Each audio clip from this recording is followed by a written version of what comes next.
Oi, eu sou a Mariana Goldfarb e esse podcast é feito com alma. As conversas que temos aqui poderiam acontecer no sofá da minha casa, mas por que não dividir?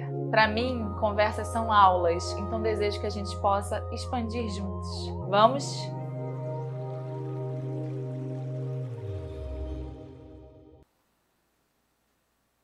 O Com Alma vem mais apaixonado, romântico e musical.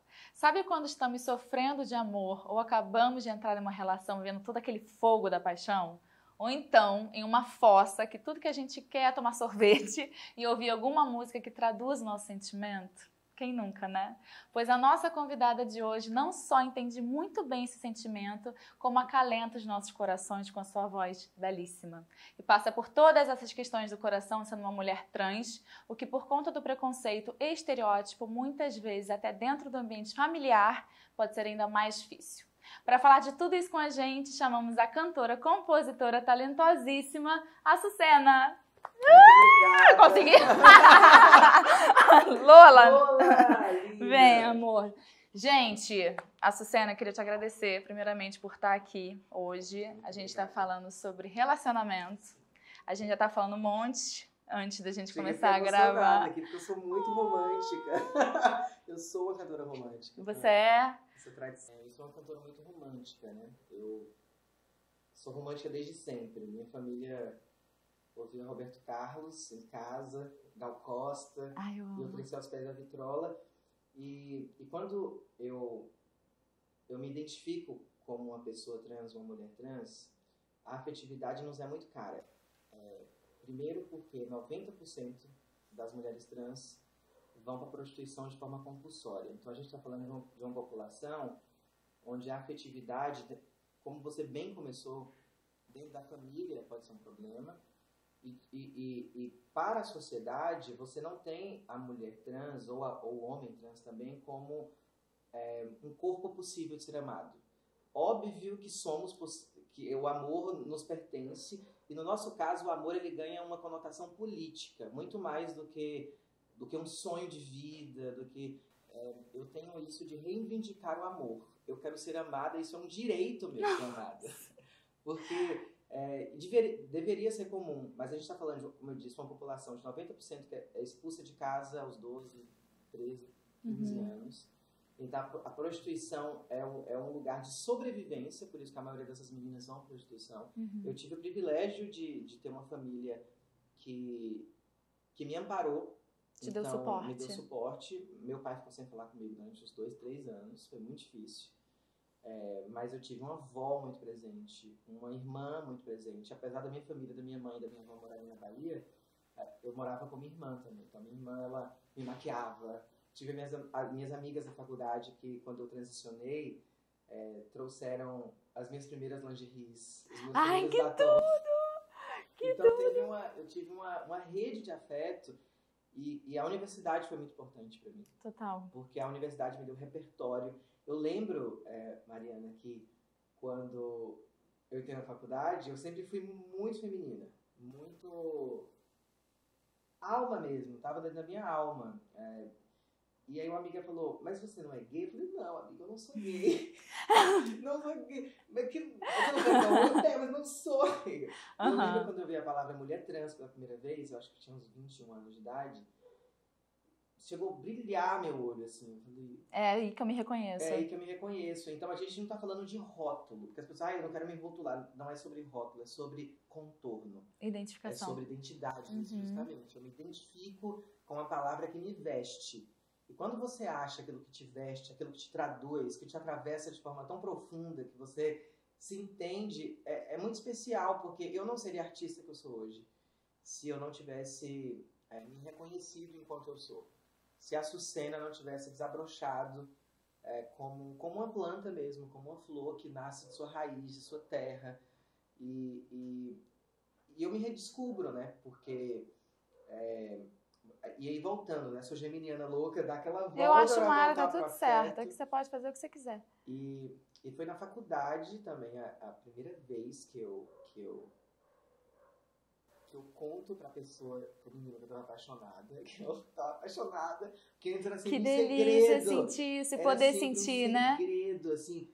E era uma loucura, porque eu sempre me escondia atrás desses monstros de negações do que eu não podia ser, né? Aí, de repente, quando eu descobri que eu podia contar que eu estava apaixonada, e aí vieram as primeiras canções de amor. E a minha banda, que era a banda que eu tinha, As Belas da Cozinha Mineira, surge muito em função dessa grande paixão, dessa possibilidade de ser amada. A gente pode discutir o amor ou o afeto como idealização ou não, mas não é sobre isso, é sobre o mundo real e de pessoas reais que querem ser amadas. E eu quero ser amada. Não deu muito certo esse primeiro. Deixa eu perguntar, como é que ele recebeu? Primeiro eu queria... Não, calma aí. Ordem cronológica. Eu queria te perguntar como que você se reconheceu uma mulher trans. Como que... Primeiro isso. Senão eu também vou começar a perguntar um monte de coisa. Sim. Como você se reconheceu uma mulher trans? Engraçado, né? Porque é um processo mesmo. Uhum. Quando a gente fala de gênero, a gente atribui muito a genitália. Uhum. Então, ou seja, quem nasce com pênis é um homem, quem nasce com uma vagina é uma menina. Simples assim, E como a se fosse assim. Só que o ser humano é um ser complexo, amor. E ainda bem. Ainda bem que a gente não se resume a caixinhas e essa que é a beleza, que é a pluralidade da nossa diversidade, da nossa existência. E eu lembro que as minhas primeiras memórias, né? Uhum. A minha mãe eu sempre me direcionava pro feminino na minha infância. Então, eu tava vendo uma revista, me apaixonava pelos vestidos. Tipo, 6 anos isso? Justamente. Uhum. Então, eu tava na escola, eu ia com as meninas. Uhum. Eu estava, sei lá, ia visitar minha avó, eu ia com as minhas tias pra cozinha. Então, era esse o caminho natural do seu interesse. Do meu interesse. Então, os signos do feminino sempre me encantaram. Me apaixonava pelos rapazes, naturalmente. E como que era pra você, dentro de você, e vendo como é a sociedade, justamente rotulando a gente, colocando a gente dentro das caixas, Sim. você perceber assim, peraí, mas não é isso que eu gosto, não é isso que eu me enxergo, não é isso que eu sou, mas é isso que me disseram que eu sou. Então, eu acho que a doutrinação ela é muito cruel. Eu lembro que isso aqui, ó, essa posição que eu tô, essa postura... Na escola, eu tinha uns 7 anos e eu sempre sentava assim, a professora chegou assim, ó, você é um rapazinho! E eu assim, toda menina na escola, tem que ser como um rapaz. Ela colocou minha perna assim, e eu tive que condicionar a arquitetura do meu corpo para uma coisa que não era natural para mim. Ou seja, o que era natural para ela era que eu sentasse assim. E a naturalidade do meu corpo, da minha expressão como um ser no mundo que se identifica, que se interessa pelas coisas, era sentar assim. Então e também as coleguinhas chamavam de mulherzinha. Você é mais feminina que eu. Com toda certeza. Porque é engraçado isso. Porque eu sou também a mulher que gosta de sentar, que sempre fala, não fecha a perna. Menina, fecha a perna, garota, fecha a perna. E eu agora tô fechando a perna porque tá mais confortável por causa do salto. Mas eu não sou a pessoa também que eu me considero super feminina dentro do que eu acredito ser toda essa multiplicidade de ser mulher, mas você é mais feminina do que eu. Você que bom também. Genuinamente tem uma coisa que é mais feminina do que eu. Eu acho isso bem interessante. Vem de dentro. Sim. Porque quando a gente fala de feminino ou masculino, o Pepeu Gomes tem, né? Ser um homem feminino. Não fere o meu lado, mas essa coisa do tá na gente. Qualquer pessoa tem essas energias que nos movem, que nos movimentam. Eu tenho o meu lado masculino, tô aprendendo hoje a respeitar. Que a gente precisa dos dois, o yin e yang, né? Depois que eu aceitei a minha feminilidade, depois que eu aceitei é mais fácil que eu sou também. essa cena, que antes eu negava tudo que era masculino. Eu quero mais fino, não. Agora posso ter meu grave também, tá tudo bem com o meu grave. Claro que existe muitas contradições. Sim. E essa coisa da doutrinação, você foi doutrinada também. Total. A sentar de uma maneira, a não se comportar de outra. E que também feria quem eu era. Muito. Sim. E a gente vai... Por isso que terapia é importante, né? Pra gente acessar esses lugares. E voltando para o que você tinha comentado, sobre como eu me descubro, eu lembro que minha mãe estava vendo uma revista feminina, e a Roberta Close estava lá, e ela... Nossa, ela é muito linda, Roberta Close. Eu fui ver, nossa, muito linda mesmo. Sabia que ela era um homem e virou uma menina? Sua mãe falou... Minha mãe, ela era um menino e virou menina. E a sua mãe já tinha pescado? Acho que não. Não tinha. Ela falou. Será que ela não falou proposital? Porque mãe sabe das coisas. Disse isso. Se ela falou, ela foi muito sábia, Mariana porque... jogou agora uma manhã. Joguei! Você sabia? Porque é muito sábia, que isso dá um... Sim. Ai, posso ser assim. E tem a coisa da inconsciência também, né? Uhum. Eu lembro que minha mãe, ela jogou duas que foram muito importantes, que foi essa, que meu olho brilhou, assim. Uau, então é claro que eu tô trazendo a memória de hoje uma pessoa adulta, lembrando daquele momento. E a outra foi quando ela tava vendo Tropicaliente, a novela, e ela viu a Açucena, ela falou, se eu tivesse uma outra filha, eu colocaria o nome de Açucena. Nasci de novo! E ficou na minha cabeça. E aí, esse reconhecimento, ele se dá ao longo do tempo, até aparecer o conceito final, né? Eu acho que é isso. Minha mãe saía de casa, às vezes eu ficava só, então eu ia pra frente do espelho fazer a Naomi Campbell, a Gisele Bündchen, e colocava um pano preto na cabeça, eu ficava desfilando, colocava o salto da minha mãe. Então era o meu lugar de segredo e meu lugar íntimo, onde eu queria mostrar para as pessoas aquilo e não podia. Então a mesma coisa eram os amores. Então a primeira... Mas é muito interessante, desculpa te interromper, é muito interessante que você não lutou contra esse sentimento em você. Porque eu acho que muita gente luta contra sentir que não pertence a determinado lugar que te colocaram e aquilo vira uma violência contra você. Só que você não, você teve o amor próprio. Sim, isso eu tive. De se olhar e olhar pra dentro e falar assim, eu não sou o que me dizem que eu sou isso aqui e eu amo. Mesmo que eu tô aqui dentro, mesmo que tá aqui dentro. E eu lembro que, falando disso, né, eu lembrei eu sou muito espiritualista, eu sou muito... eu não queria dizer a palavra religiosa para não colocar em termos institucionais. Engessados. Eu sou religiosa. E eu pedia para Deus, assim, nos meus 12 aos 15 anos, falava, Deus, você abriu o mar vermelho, então eu quero acordar com uma vagina. Eu falava assim, eu juro pra você, amanhã eu quero virar menina. Me faz esse milagre. E é tão inocente, isso eu já vejo com tanta inocência, com tanta beleza. Eu lembro quando eu contei para um amigo meu, na época da faculdade, depois ele me reencontra comigo e ele falou, mas Deus, você viu que Deus realizou o seu pedido? Deus realizou o desejo do seu coração da melhor forma possível, porque é Deus ensinando de muitas maneiras o Total. E para mim, eu me emociono porque é um processo de muita verdade. E eu sempre digo isso, que a poesia salvou minha vida, porque o Museu da Língua Portuguesa em São Paulo fez a exposição do Fernando Pessoa. Até escrevi isso na minha coluna da Vogue. E foi um espanto, porque a gente sempre, na escola, Fernando Pessoa, e a gente lê muito para o vestibular, para passar no vestibular, mas eu sempre fui muito sensível às aulas de literatura, de história. Eu adoro também. E aí, eu fui para o museu e estava lá, Mar Português. E aí foi um susto, porque ele está falando de outra coisa, mas a poesia é tão inesgotável que quando você tem a energia para sentir aquilo que te move, e era totalmente eu, né? Porque, ó mar salgado, quanto do teu sal são lágrimas de Portugal. Por te cruzarmos, quantas mães choraram, quantos filhos em vão rezaram, quantas noivas ficaram por casar para que fosses nosso amar. Valeu a pena? Tudo vale a pena quando a alma não é pequena. E quem quiser passar além do bojador tem que passar além da dor. E eu sabia que eu tinha que passar além da dor. E o poeta falou assim, não é passar da dor não, é passar além não é da dar tchau pra ela. É passar além da dor. E todo ato de coragem vai doer. Nossa! E vai doer, não é isso! É um parto. E eu tive que me parir de novo. E eu sabia que não seria fácil, sabia que seria tipo...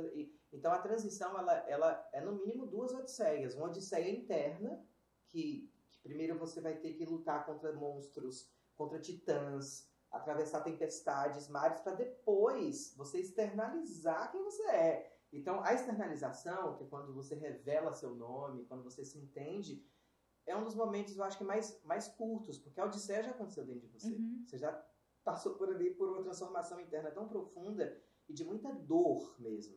Mas também o poeta continua, né? Além da dor, mas ele fala assim, Deus ao mar, o abismo e o perigo deu, mas foi no mar que ele espelhou os céus.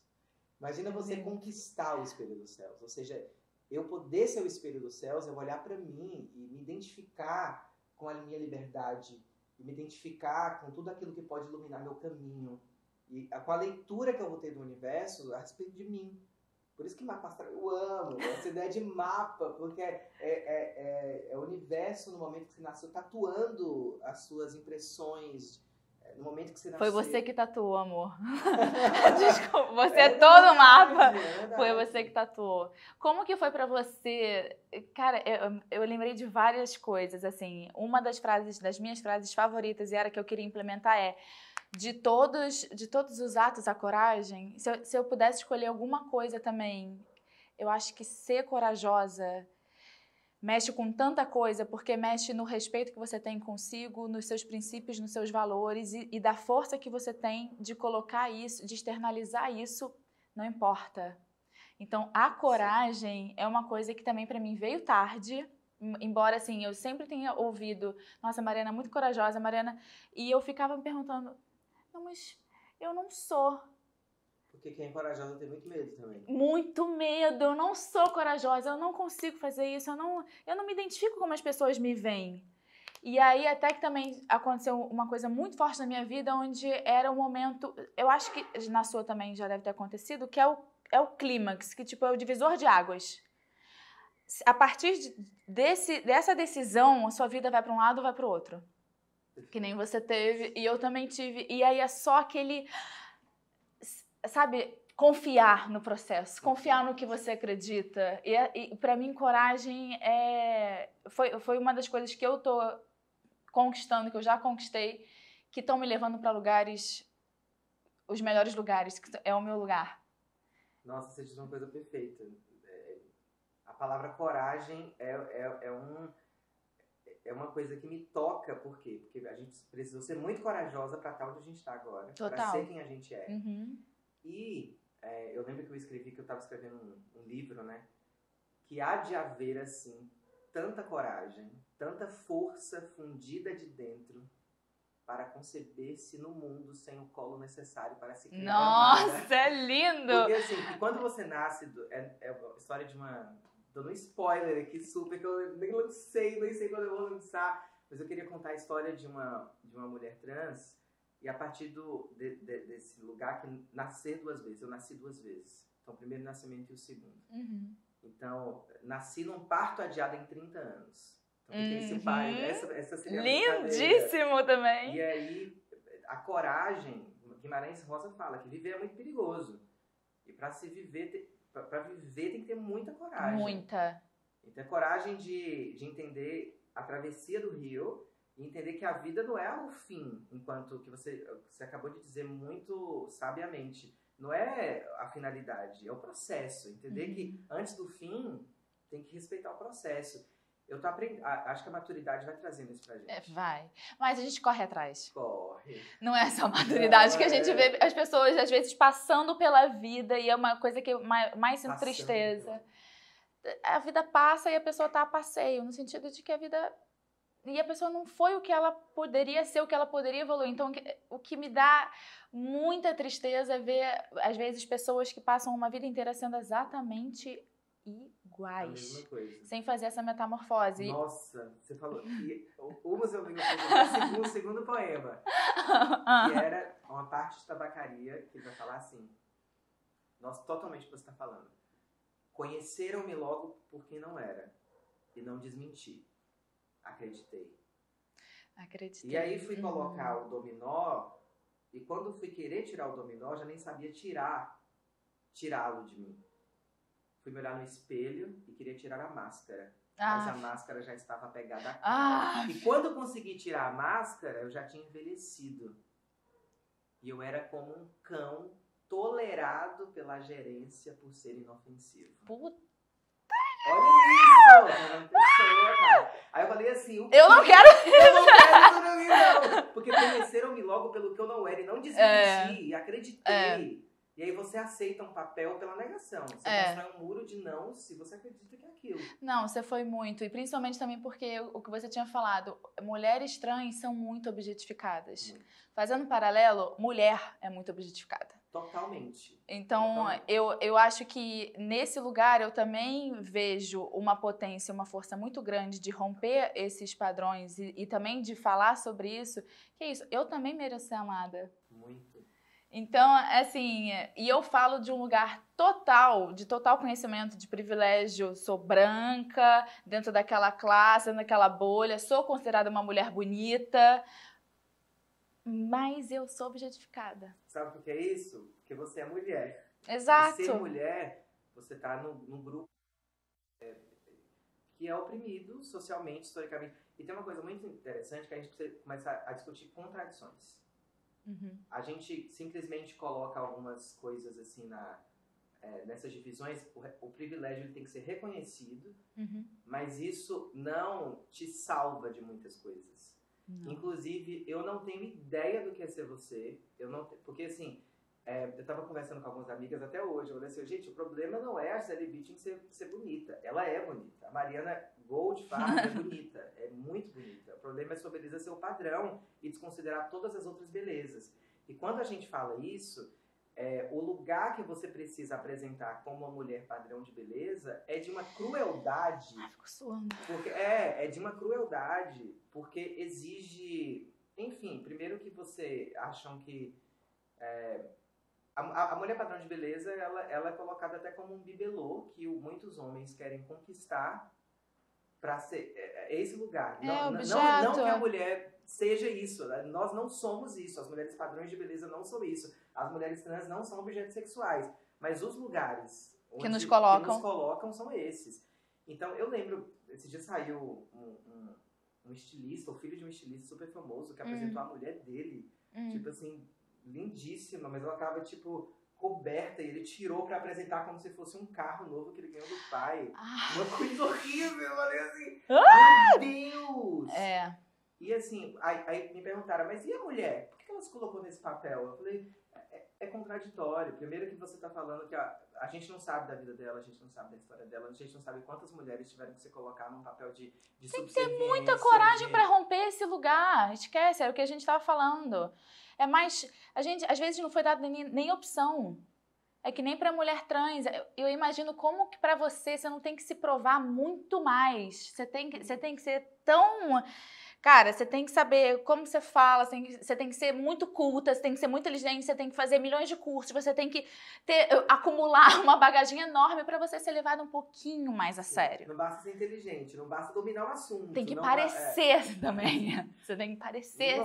É muito difícil. E é muito difícil também a gente se relacionar tendo essa bagagem também cultural, que a gente tem essa busca pelo autoconhecimento, pelo conhecimento da sociedade, onde a gente se aprofunda em temas em temas que são mais capciosos e a gente também afasta as pessoas que a gente quer, porque a gente começa a ser não só a mulher padrão, ou então a mulher bonita, ou então a trans que é vista como um objeto com fins sexuais, que nem você mesmo disse, a maioria. Sim.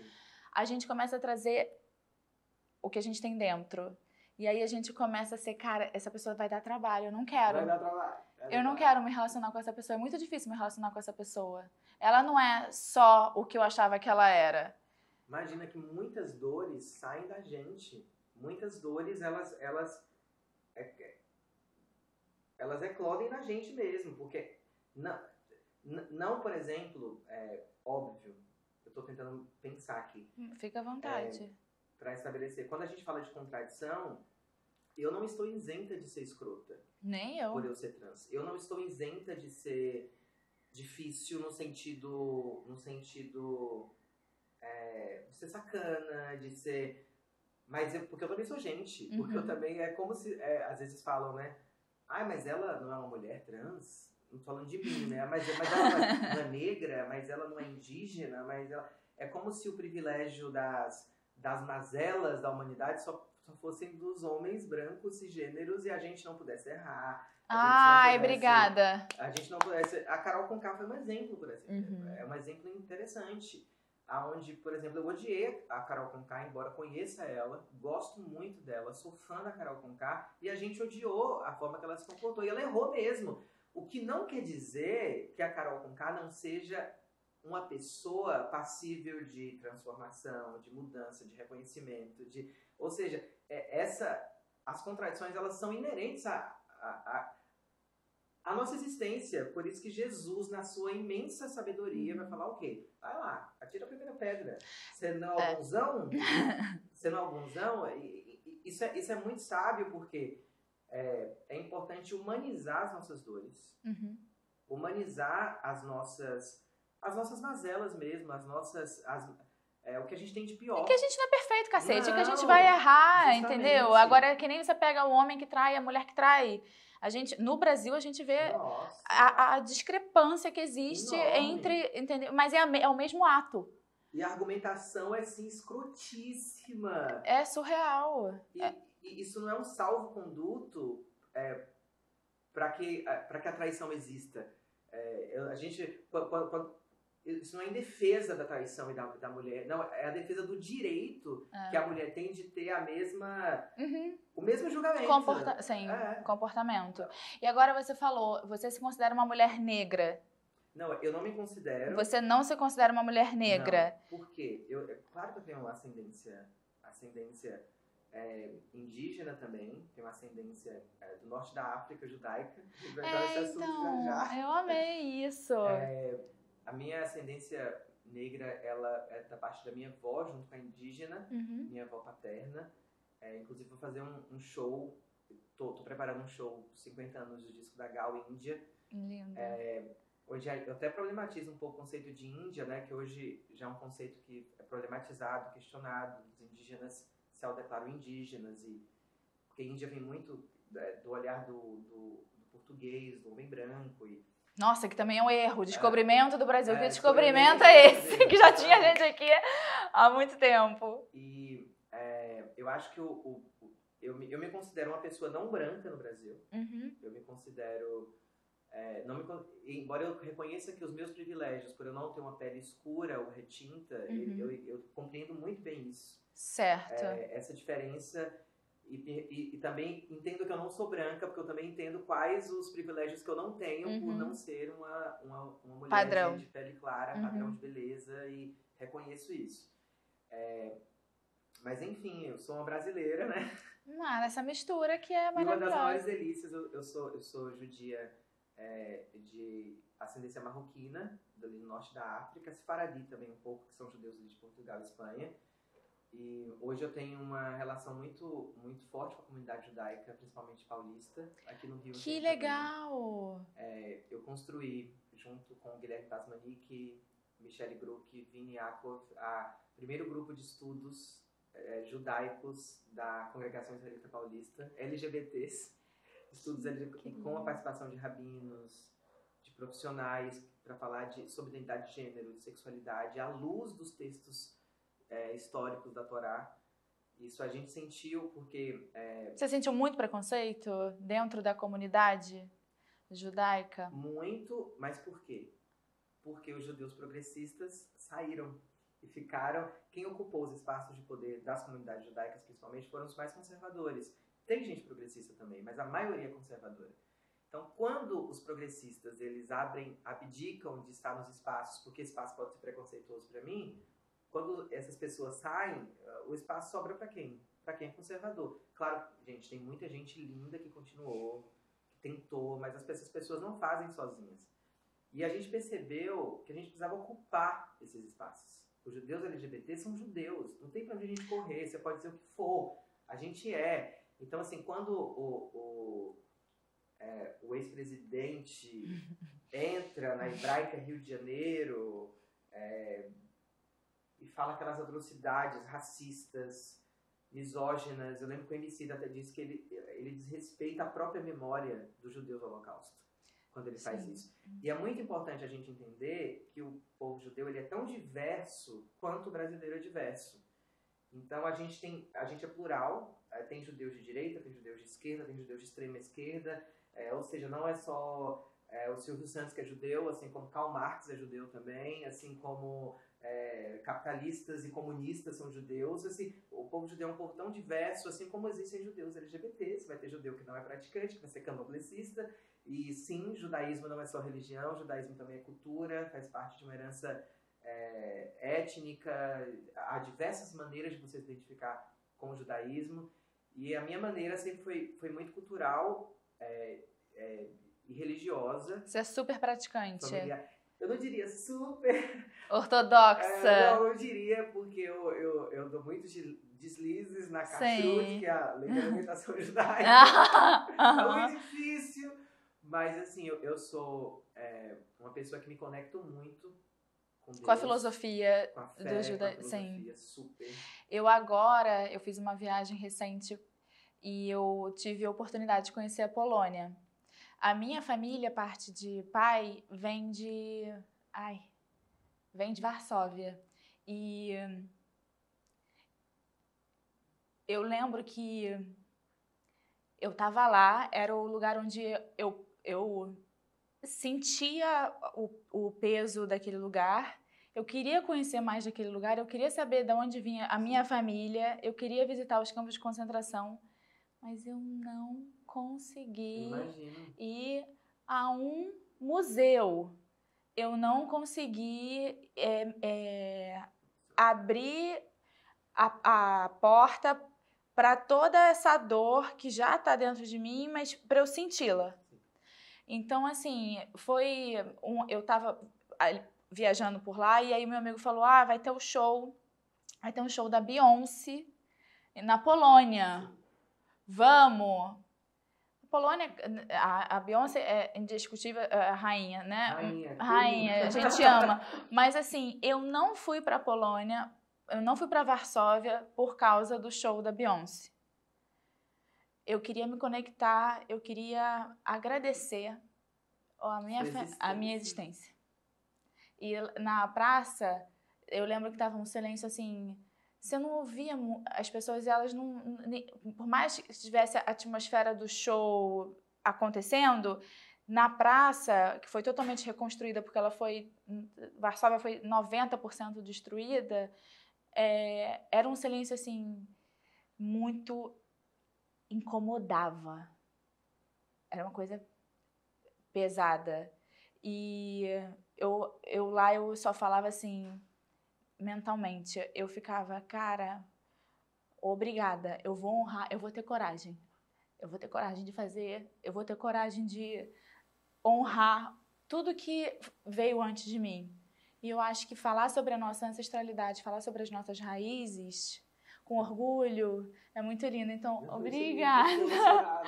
Obrigada. Porque toca num lugar muito sensível pra gente. Sim. Isso é muito sensível porque eu fiz história, né? Eu escolhi fazer história. Porque sempre meu pai não queria. Fazer medicina. Mentira, sério? Porque eu sou de família de classe média.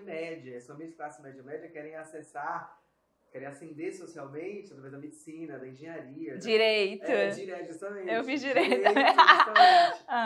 E aí, eu fui pra história e era o que eu amava. Eu iria pra literatura também, pra letras, imagina, eu já sou compositora, né? Nem terminei o curso, porque a música não deixou. Que bom! E eu já tava seguindo carreira acadêmica lá. Tava na USP, que era Nossa, super que incrível! estudiosa. Tava já estudando francês pra ir pra Sorbonne. Minha orientadora já tava cuidando das coisas. E a música não deixou. E eu entro na faculdade de História, primeiro porque o Brasil ele foi colonizado pelos portugueses, mas pouca gente sabe que praticamente 80% ou 75% dos que a gente achava que eram portugueses eram judeus fugindo da Inquisição.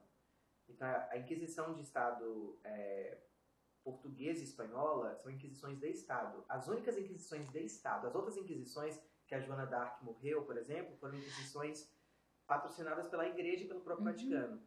A Inquisição portuguesa e espanhola existe principalmente para a perseguição dos judeus, que a maior comunidade judaica na Europa naquele momento era em Portugal e Espanha. Então você tem uma uma perseguição em massa de um povo inteiro, e esse povo ia para fogueira, esse povo ia ser torturado. Então esses judeus eles estavam vindo para o Brasil como uma rota de fuga. Claro que muitos foram para o norte da África, conseguiram fugir para a Turquia, para a Grécia, para a Romênia, para Israel. Mas o Brasil se tornou, em América Latina, um lugar onde eles poderiam se esconder. Então, pouca gente sabe que o Nordeste brasileiro, praticamente, tem um historiador que fala que não há nordestino de família antiga que não seja descendente de judeu. Caramba. E quando eu descobri isso lá no Nordeste, eu fiquei assim, por eu ser de família judia, e algumas pessoas chegavam, Sucena, eu também sou judeu, sou judia, meu sobrenome é Oliveira, Pereira. Mas você não é judeu, não pensava comigo. Aí quando você vai para a história, porque a beleza da resistência é isso, a resistência, ela tem a sua maneira de continuar sua memória. Então, é tão bonito que tem comunidades no Nordeste hoje que são chamados, que eram os cristãos novos, né? Ou cripto-judeus ou marranos, que abertamente eles eram cristãos no período colonial, e dentro de suas casas eles praticavam o judaísmo. Uhum. Sim, total. Isso é maravilhoso. Só para você ter ideia, Mariana, tem cidades que só tem 2 sobrenomes, porque eles não queriam casar abertamente, só dentro das famílias, para que o judaísmo continuasse existindo. Perpetuando. Tem comunidades que têm assim, costumes impressionantes, na forma de matar os animais para comer, tem que ter muito respeito. As leis de Shechitá são leis de abate no judaísmo. Então, essas leis de abate que são tradicionais e milenares, elas continuarem existindo, porque um animal kasher, por exemplo, ele tem que ser abatido de uma maneira que o animal não sofra, o animal tem que ser criado livre, tem algumas restrições, porque a gente sabe, e o candomblé ensina muito bem, que tudo que você tira da natureza, porque eu adoro o veganismo. Ainda não sou vegana, viu, galera? Mas eu acho que é um lugar muito bonito, de respeito à vida, de respeito à filosofia também, sim. É maravilhoso. E o judaísmo, ele tem esse lugar. Tanto que toda vez que tem um candomblessista defendendo o direito ao abate, de forma religiosa, tem um rabino do lado. Porque essa questão do abate é uma questão tradicional.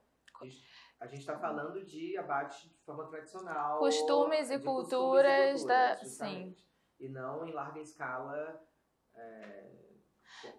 Enfim, sabemos. Massa! Mas eu dei a volta. Não, mas eu amei. Até porque, assim, e você tem que encarar diversos tipos de preconceito vindo de diversos lugares. Pela tua religião. Sim.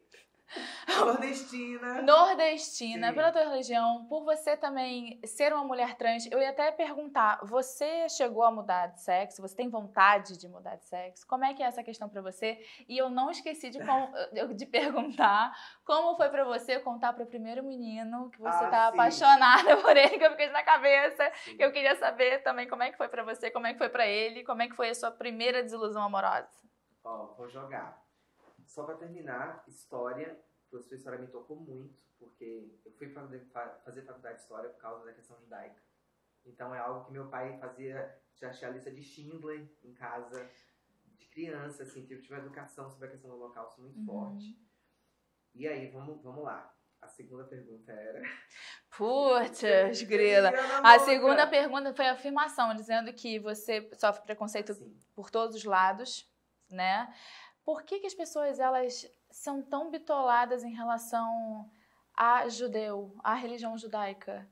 É uma coisa que eu até hoje fico me questionando. É um preconceito construído há pelo menos 2 milênios. As pessoas não associam a imagem de Jesus a um judeu. Eu acho que a gente, como comunidade judaica, erra, inclusive, também.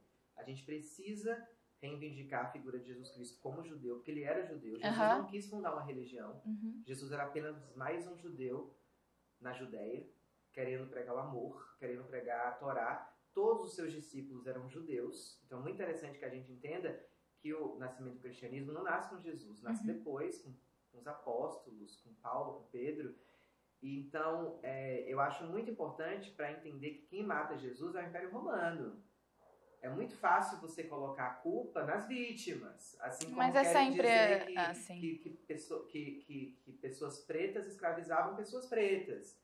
sem problematizar o que era escravidão em África e escravidão no sentido que cai na Idade Moderna. Então é muito fácil colocar a culpa nas vítimas. A mulher que foi estuprada porque ela usou Porque ela a usou roupa justamente. que atiçou aquele homem que não consegue se controlar.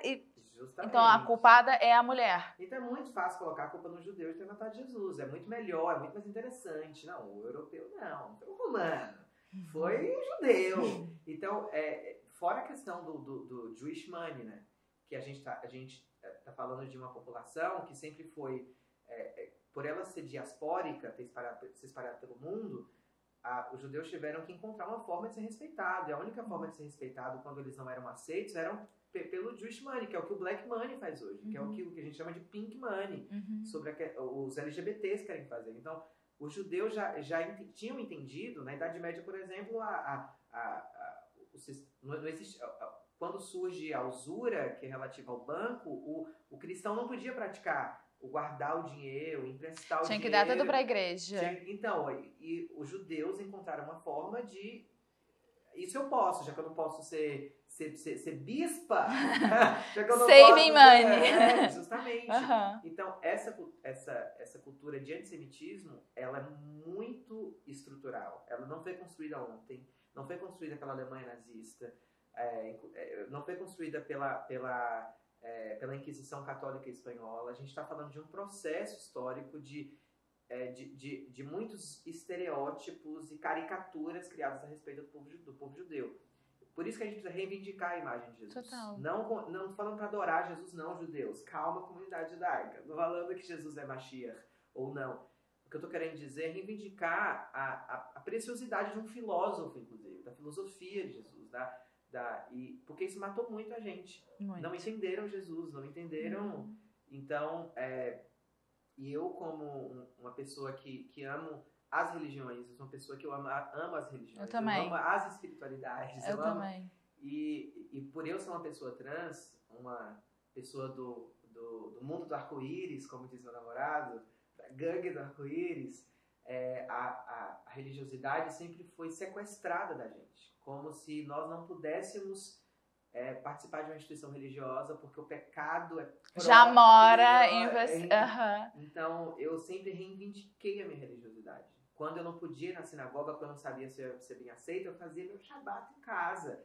Eu fazia meu Rosh Hashanah, claro, o Shabat é feito muito em casa, mas o fato de você ter um Kabbalah de Shabat, que é ir até a comunidade, sentir aquela energia da alegria, sim. De ir para um Rosh Hashanah, que é o ano novo, para o Yom Kippur. Primeira vez que eu fui no Yom Kippur, sendo quem eu sou, eu fiquei maravilhada, chorava horrores, porque fora que você fica de jejum, você está fragilizada. No final do Yom Kippur, com aqueles movimentos pendulares próprios da comunidade, eu desabei. Então, isso que me foi sequestrado, isso é meu e ninguém vai tirar isso de mim. O poder de eu poder me conectar com Deus. Se existe uma culpa, a culpa é sua, porque eu nasci assim. E eu sei da minha integridade. Eu lembro da minha avó chegou assim e falou assim, Açucena, eu já me assustei. Ela me chamou de Açucena. Chega aqui. Você lembra quando Deus manda o profeta Samuel buscar um rei para Israel? E ela nem é avó judia, não. Ela casou com um avô judeu. Você lembra quando o profeta manda Deus buscar um rei para Israel? Eu falei, lembro, vó. O profeta vai até a casa de Jessé. E Jessé faz o quê? Apresenta os seus filhos mais bonitos, com estereótipo de rei, com estirpe de rei. E Deus fala assim, Samuel, não é nenhum desses. Samuel, você olha para a aparência, eu olho para a essência. Aí minha avó falou assim, Deus não está se preocupando com o vestido que você veste, com o batom que você usa, com a roupa que você tá. Agora Deus está se preocupando com a sua honestidade, com essa beleza. Aquilo foi tão... Parece que minha avó deu uma luz. Maluco, que luz Mas é lindo. É a leitura do amor. É lindo e é o que a gente devia. É a leitura do amor. Quando o amor, o amor ele quer trazer. O amor ele quer abraçar. O amor ele quer... Então, pode existir ali, você vai matar não sei quem, mas o amor não. Tá falando isso porque isso é contexto. Agora, isso aqui é amor. Agora, quero trazer. E isso foi minha avó, que fez uma leitura lindíssima e para abraçar. se existe uma coisa que todas as religiões têm em comum é o amor, então por que não amar? Por que não trazer para perto? E aí, trazendo a minha religiosidade e o direito de ser amada, que é como a gente começa esse papo maravilhoso e emotivo, que eu tô toda chorosa. Eu contei, né, pro meu amigo de faculdade que eu tava apaixonada. E ele recebeu muito bem, isso me confortou, assim. Você falou o quê? Volta. O que você falou? Eu quero muito saber. Você chamou ele num canto? Não, eu chamei ele, eu tenho uma coisa pra te contar, não sei como é que eu te conto, não queria que você ficasse Foi na hora do chateada. recreio. Então, foi depois da aula, era praticamente integral o curso na USP, né? Era mais à tarde, mas a gente estava de manhã também na biblioteca, então. E aí depois que acabou, a gente foi se encaminhando pro ponto de ônibus, e eu tenho uma coisa pra te contar, não sei como é que eu te conto, você tá aqui. E eu tô apaixonada por você, queria que você soubesse. E aí tudo que ele fez foi me abraçar por muito tempo. E o que me deu muito conforto. Claro que depois ele não consegue lidar com isso direito, embora a gente era muito próximo, assim. Muito próximo. A gente teve um... Que ótimo! As minhas canções que as pessoas mais conhecem, então foram feitas pra ele. Mas foi também muito... A gente era muito jovem, ele tinha o quê? 19, 20 anos, eu tinha 21. Mas foi um amor recebido e dado também, isso. No início. Ah, mas daí? Mas foi! Mas foi! Mas o... Não, foi muito importante essa quebra, né? E se você super se vestia como mulher? Ainda não, eu tava na transição, ainda eu tava andrógena. Mas foi muito importante o processo até dele ver a minha transição, ele viu a minha transição. Depois a gente sai juntos, assim, foi o primeiro homem que eu fiquei e que eu contei. Não, eu já tinha ficado com outros homens, mas é um homem que eu amava, que eu queria ter comigo. E então foi um sonho, aquilo foi um sonho. Depois do sonho acaba, a vida real volta. E eu tô namorando pela primeira vez depois de 34 anos. O primeiro namoro, A primeira? Mas você... Não, mas eu tudo bem. Casei, isso não tem... casei, isso não também... junta. Isso eu acho ótimo também. Eu acho que a gente... Esse período que a gente passa até se relacionar com alguém, é tão bom a gente ter se relacionado com a gente pra depois vir alguém. Muitas vezes... Eu mesma comecei a namorar muito cedo. Então, tem muita coisa minha que eu ainda nem sei se é minha ou se é do outro. Posso dar um outro lado disso? A experiência. Porque eu não tinha experiência com namoro nenhuma. E aí, eu falei pra minha terapeuta, né? Tati, tem umas adolescentes saindo de mim aqui. Ai, você tá sentindo esse fogo todo. Não só, mas as imaturidades no relacionamento. Ah, amor, mas isso... E aí eu lembro da Elza Soares falando que ela com 60 anos, ela falou, sou adolescente até hoje porque eu fui mãe com 12. Então eu não pude viver minha adolescência. Isso é muito... Porque, por exemplo, eu não pude viver minha adolescência plenamente.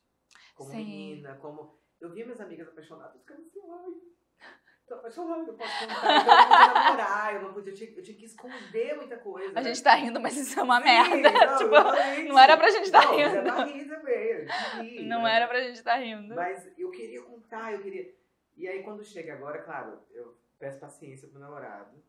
Pra preciso ter um controle mais. E entender que essas adolescentes, ela falou, essas adolescentes vão sair ainda, mas tem que entender que pelo crivo de uma mulher adulta. Tem um filtro aí que a Sucena vai ter que fazer, porque a Sucena agora é uma mulher adulta. Então, claro, é difícil. Então, você namorar mais cedo tem os seus prós e contras. Uhum. Como tudo na vida. Como tudo na vida. Mas você fez a transição completa ou não? Então, esse é o assunto que eu... Então, você não precisa falar. Não precisa falar. Mas eu quero. Primeiro, assim, hoje a gente entende que um grande... Acho que a minha geração de pessoas trans, a grande contribuição para a população trans foi um entendimento que de não... Sim, transformar. Não precisar trocar a genitália e nem precisar se harmonizar para ser. A gente entendeu, e é muito difícil, viu? Porque eu não tinha identidade nenhuma com a minha genitália. Até você entender que existem mulheres de pênis e homens de vagina é um processo de desconstrução até em nós, porque é uma disforia muito grande, que a gente chama de disforia, né? Essa não identidade com o espelho. Você evitava, tipo, olhar até... Sim, não, e colocava o pinto pra dentro, que a gente chama de acuindar. Acuindar é quando as travestis pegam a calcinha e... Odiava aquilo. Sim, odiava. Então, assim, esse processo de redescoberta do seu corpo, você entender, primeiro assim, você faz o que você quiser. A mulher trans que quiser fazer redesignação sexual, quiser tirar, ela tem totalmente o direito e de fazer. O que a gente entende hoje é que isso é uma escolha que vem da história, da existência dela, do processo dela. É muito particular, não muito tem. particular. Assim como as mulheres trans que hoje não querem tirar o pênis ou não querem colocar, por exemplo, eu quero colocar seu silicone.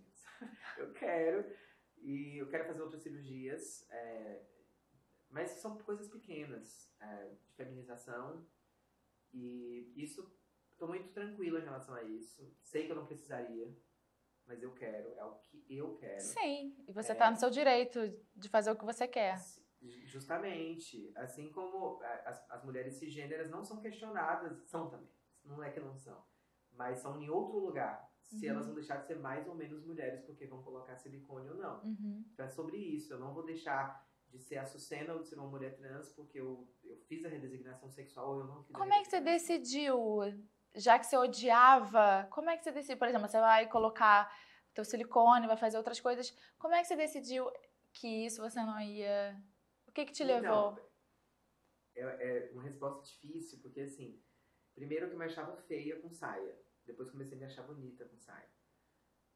Primeiro que eu me achava feia com batom, depois comecei a me achar bonita com batom. Eu tenho um texto na Vogue que eu discuti sobre o espelho meu da Branca de Neve, que o espelho, de fato, ele conversa com a gente. Ele conversa com a gente todos os dias. Se você perguntar, espelho meu, ele tá lá. Ele vai conversar com você, porque o espelho é toda a sociedade falando pra você. Porque a sociedade tá aqui e ela refletida ali, sim. Então o espelho é uma janela aberta dentro do seu quarto. De julgamento. De julgamento. Então é como se fosse uma janela pro espaço público só pra dentro do seu espaço privado. Só que toda a sociedade tá ali apontando o dedo. Te invadindo. Para suas imperfeições. E a gente nem se dá conta, e um professor meu um dia disse, né, pra mim não, para os alunos, e o pessoal fazendo aquilo muito, que ele pediu para pegar a identidade, o que vocês veem aí? Todo mundo, eu me vejo. Ele falou, não, você não se vê, você vê uma foto sua. Tem uma diferença muito grande quando você olha no espelho, o que vocês veem? Eu me vejo, não, você não se vê, você vê um reflexo seu, você vê uma imagem sua, que é muito importante você diferenciar. Porque aquele quadro do Magritte, que é Ce ne sais pas pipe. Isso não é um cachimbo, mas está desenhado um cachimbo. É muito importante você entender que aquilo é a ilustração de um cachimbo e não um cachimbo. Então, quando eu me olho no espelho, todos os julgamentos que eu aprendi, com todos os preconceitos da sociedade, por isso que a gente fala de racismo estrutural, por isso que a gente fala de machismo estrutural, porque eles estão na estrutura que nos compõe. O que a gente tem que fazer é desconstruir, e não só desconstruir, tem que construir algo em cima, e construir, porque não dá pra desconstruir e deixar um nada. E deixar um vazio. Não, o que a gente constrói em cima? Então o espelho ele é muito perigoso, e quando eu me olhava no espelho para entender a disforia, foi a partir de muita leitura, por isso que eu defendo muito também, amor. A universidade, e que as pessoas tenham acesso. Eu sou defensora das cotas raciais, das cotas sociais. Eu sou defensora da universidade pública de qualidade. Da universidade privada também. Quando eu digo a pública, é o acesso que as pessoas têm que ter à universidade. As pessoas precisam... Foi na universidade onde eu descobri o feminismo, que salvou minha vida. Foi onde eu descobri todos esses conceitos que prezam pela igualdade, que prezam pelo respeito. Então, a partir disso, eu fui compreendendo meu corpo. Eu fui começando a gostar das minhas imperfeições. Ai, que delícia! É muito... E claro, o meu namorado hoje, ele tá me ensinando a respeitar meu corpo. E quando os homens que ficam com mulheres trans, eles são homens, a maioria são homens héteros, bissexuais ou pansexuais. Então, não são homens gays, que as pessoas têm essa dificuldade. O gay não se interessa por mim, eu não me interesso pelo gay. Porque o gay quer ficar com a figura masculina. Olha como é interessante. Você fazer sexo anal sendo um homem, não necessariamente você é gay. Se você der para uma mulher. Olha que interessante. Calma aí. Vamos voltar. Como é que é? Repete, por favor. E claro, as pessoas... Os podem rir, podem... Mas, por exemplo, eu sou uma mulher trans passiva. Mas existem mulheres trans ativas. Sim, compreendo. E que usam o seu brinquedinho. Sim, que... Um homem que gosta de dar para uma mulher trans, ele não quer ver um cara comendo ele. Ele quer ver uma mulher. Por exemplo, algumas esposas compram a cintaralha. A cintaralha, mas o cara não quer ser penetrado por um homem. Sim. Eles querem que a esposa penetre ele. Sim. Olha que interessante. O signo da penetração não não caracteriza. Não é. Claro, e aí a gente entende que a sexualidade ela é muito mais complexa do que falar de homossexualidade ou heterossexualidade. Tem psicólogos que colocam em 500 sexualidades possíveis, sim, porque... e a bissexualidade, por exemplo, é super questionada. As pessoas não acreditavam. Freud. Freud já dizia. Exatamente, gente, isso que eu queria dizer. Eu acho isso maravilhoso, porque de fato... o desejo... É pela pessoa. Claro, e por isso que é orientação sexual, né? Uma orientação sexual. Eu costumo dizer que a nossa sociedade ela é monossexual. Ou seja, a gente aprende a gostar de um sexo apenas e tem que ser o oposto. E a homossexualidade, ela como é uma contracultura, ela se faz quase como um espelhamento da heterossexualidade, como se pudesse gostar de um sexo apenas. E a bissexualidade ou a pansexualidade, ela fica praticamente... de escanteio, como se a gente não pudesse oscilar os nossos desejos, claro que estou falando na teoria. Na prática é muito difícil, até porque, por exemplo, eu já senti desejo por meninas, e eu não lembro quando eu deixei de sentir. Na faculdade, eu lembro que a menina deu em cima de mim, a gente super ficou, e foi Mara? Foi um tesão, ai, assim, foi muito pontual, porque eu me permiti. Mas foi muito pontual. E eu não lembro porque que eu não me interesso por mulheres. Mas dizem que a sexualidade muda ao longo da vida.